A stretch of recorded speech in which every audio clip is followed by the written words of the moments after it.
Okay, so here's how we make the pendulums using a macrame technique. This I chose, it looks like unakite, and I used embroidery thread, a pink to sort of match the subtle pinks, but you can use whatever you want as long as it's thin enough. You're going to measure each strand. You want 3 strands, 85 centimeters long, so that you have enough, and then you can trim it down. So here I'm just cutting the pieces to length.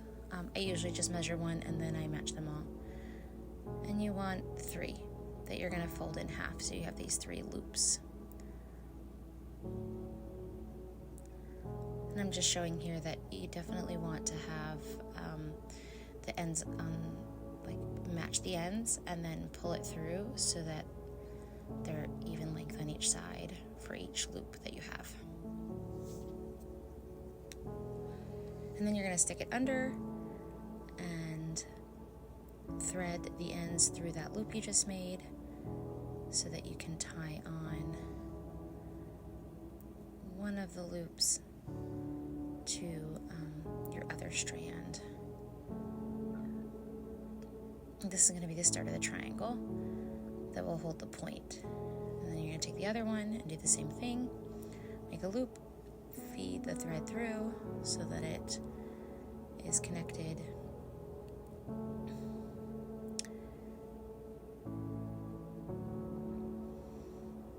pull it nice and snug. And then you can kind of separate them. I like to keep them about 1/2 centimeter apart from each other for the type of crystal I'm using, but you can make it bigger depending on what you're putting in it. And then I'm gonna try to match the sides. So I want all 3 sides to be about the same length.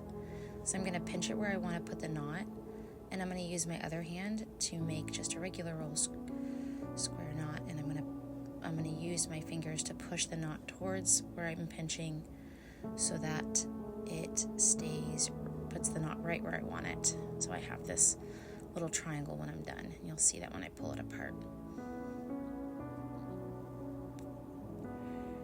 There it is. Okay, so if it looks like that, you're in the right step. Then you want to take and separate both strands on each side, and you want to pair them. This is where we're going to start going around the crystal. And you want to keep the triangle about the same size as the starting triangle. You want to keep each, as you go around, you want to make equal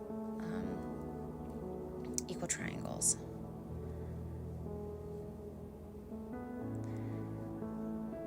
And I kept this in sort of regular time motion so you could see it's not always the easiest thing to put that knot through. And if you pull it too far up the strand, you can always pull a little bit more, loosen it, and then use your fingers to push it down towards the pinch. You're going to do this on all 3 sides so that you have created triangles all the way around the center triangle. And this is the beginning of the cage. At the end of each row will be each round that you go around that center triangle. I always put the crystal back in to check it to make sure it's sitting the way that I want, because you want a nice snug cage, otherwise the crystal will fall out.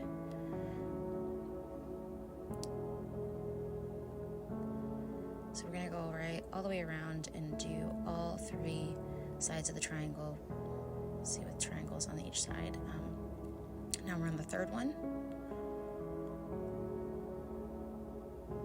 This one's really tricky because of the way the tension is, so you want to make sure that you have a triangle and not one side is bigger than the other. If you find the equal lengths when you pair it and then just pinch it, it should stay in place as you tighten that knot. And there you have it. You had 3 sides. Now we're working on the next round, the next row. And we're going to do the same thing. We're going to pull a strand from each tip and pair it to make a new triangle. And we're going to go around and do that for each side. Now the way I do these, because it's a little tricky, I just pair the knots together. You see I pointed with my pinky. And I want to make sure that the knots are matching, so that I can make sure that the lengths of the 2 sides I'm going to pinch off are relatively equal, so that we don't have a lopsided cage. If you pair up those knots, if you did the same size triangles as you did for your first row, the knots will give you kind of a good gauge on how to size up your next knot, where your next knot should be. And because I'm working with such a small crystal, I'm really working with 1/2 centimeter lengths away from the knot. So I want those triangles and diamonds to really be small enough to hold the crystal really tight. So now we're working around again, and this is not going to be a triangle. Now we're creating sort of a diamond shape. And see, again, I'm going to pair the knots together, and I'm going to pinch where they're equal length, about 1/2 centimeter away from those two knots. And I'm pulling that piece out just to make sure I have the right spot, and I'm going to pinch, and then I'm going to make another knot. So now we're on, this is number 2. And we just pull this tight, and then we're going to do the last one on this row.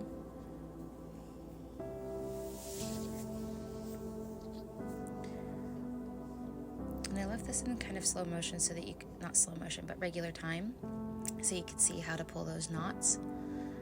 But you can always rewind and look again if you need to. I'm going to speed up the rest of this here in just a moment. As you see me work around. So now I've done 3 rows. This will be the 3rd knot on that third row. So the first row was the center triangle that holds the point. The second row was the 3 triangles, and then I'm on a diamond row, which is the 3rd row. So I'm going to pull this nice and tight and just finish off what I did. I'm just repeating what I did 2 other times before. Yep. And then I have like the cage on it. Stick the crystal in, make sure it looks like it should. You're gonna find the point. Sometimes it can be a little tricky. It's at this point that I really like to adjust that center spot and make sure that point is sitting in there. So you'll see me tugging on the knots just to make sure it's sitting nicely. And then I'm gonna pull my thread real tight because I don't want it to be loose when it goes in. So I'm gonna pull. And here we're just gonna go and do the same thing around. We're gonna find the knots, pinch, and do a knot. We're just going to keep repeating those steps until we have the length of the cage that we want. So basically, you could do this for a really, really, really long crystal or any size. If the crystal is bigger, you'll want to make, instead of 1/2 centimeter in length for each knot section, you're going to want to do a little bit bigger, but you can choose, you can kind of gauge that when you put the crystal in.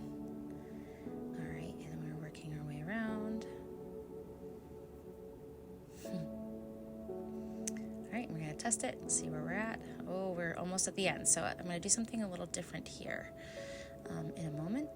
And now, because I've reached almost the end, I'm not going to do the same technique this time. I'm just going to do an overhand knot, just a regular old square knot. The reason for this is because I can get the knot a little closer. I actually need less than 1/2 centimeter, because when it's that far close to the top, if you don't do this technique, sometimes the knots will go far up beyond the end of the crystal, and then there'll be a spot for it to escape. So I like to do, for the last row, when we're so close to the end, I like to do this overhand square knot. And I'm working my way all the way around, doing it for all 3 sides. And pull it nice and tight. And then to end it, I'm going to pull it as tight as I can, make sure it's nice and snug, and then I'm going to give it a good twist. And then I'm going to put one of those knots at the top to hold it all together. And I don't release my grip until I get to the very top of the crystal, otherwise you might end up with a little space there and it can sneak out. And look, it's all nice and tight. Alright, what to do with the strand? You're just going to do a simple braid all the way down, and then you can trim it at the end and decide if you how long you want it.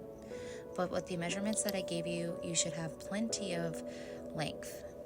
And there we have it. It's braided and ready to go. It just needs to be trimmed.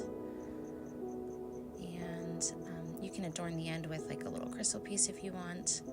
But this will get you started. And this is the final product.